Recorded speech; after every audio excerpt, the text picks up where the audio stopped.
А вот другой волейбольный коллектив к началу чемпионата еще пока только готовится. Считанные дни остаются до исторического для башкирского волейбола матча. Уже в этот четверг волейбольный клуб «Уфимочка» УГНТУ проведет поединок в ранге участника женской российской суперлиги. И первым же соперником коллектива станет действующий чемпион страны «Казанская Динамо». О подготовке уфимок к историческому матчу прямо сейчас.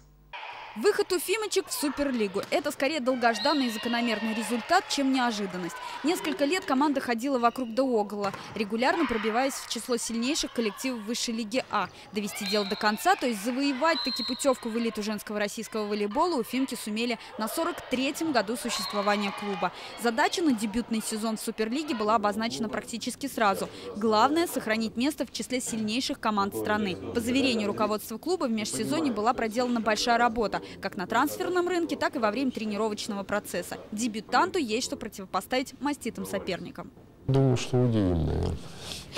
По крайней мере, меня, в общем-то, порадовали вот эти игры на этапе Кубка России в Екатеринбурге. Но обольщаться не стоит, не надо расслабляться, тем более, что девчонки под нагрузкой находятся и наши, в общем-то, и в других командах. Я думаю, что мы удивим и болельщиков, и другие команды отдельными играми. Главное, чтобы был именно дух такой и отсутствие, как говорится, психологической вот такой боязни команд, которые действительно уже многие годы играют и блестяще играют в Суперлиге.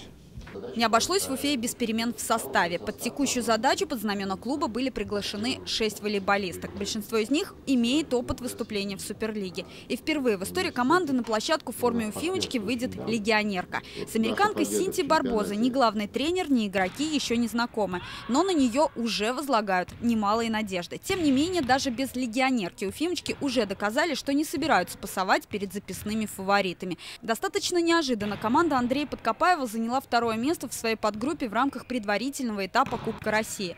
В одном из матчей коллектив из столицы Башкортостана одолел бронзового призера предыдущего розыгрыша женской суперлиги «Уралочку» из Свердловской области. Однако выявились и основные проблемы уфимской команды. В первую очередь это нестабильность. В поединке с той же «Уралочкой» уфимский клуб проиграл 2 партии с разгромным счетом 25-8 и 25-9. В принципе, играли основной состав. Поэтому настраивались. Но выиграв 2 партии, в принципе, упорно, но почувствовали, что вроде можем, и расслабились. И поэтому вот эти 2 партии пытался восстановить все, и поэтому такой счет и получился. Не хватает пока команде и опыта. Если сравнить состав уфимочки и чемпиона страны казанского «Динамо», то средний возраст башкирской команды меньше на 2 года. Не скрывает тренерский штаб уфимской команды и того, что девушкам не хватает пока и мастерства. Сборная России по волейболу практически полностью формируется из игроков, выступающих во внутреннем чемпионате. Это означает, что дебютанту придется несладко с первых же туров. Тем более, что в первом же туре уфимочкам предстоит сыграть с сильнейшим коллективом страны 2 последних лет казанским «Динамо». Впрочем, говорить о страхе перед более именитыми соперниками, как заверяют сами игроки, не приходится. У скромного как по именам, так и по финансовым возможностям новичка есть свои козыри. В Суперлиге вообще все команды очень такие, техничные, делают все, что все стандартно. А мы такие непредсказуемые немножко. И думаю, что своей игрой такой немножко непонятной, нестандартный.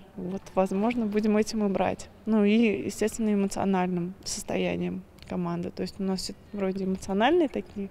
Постараемся на этом выигрывать. Сыграть с чемпионками уфимочке предстоит в родных стенах. Домом для команды на ближайший сезон станет спорткомплекс «Динамо». Дебют запланирован на 11 октября. Вход на матч, как, впрочем, и на все последующие, решено сделать свободным. Алсу Сликава, Марат Зарипов, Рамзиль Мигранов, Ильшат Казакулов и Венер Баязитов. Вести спорт, Башкортостан.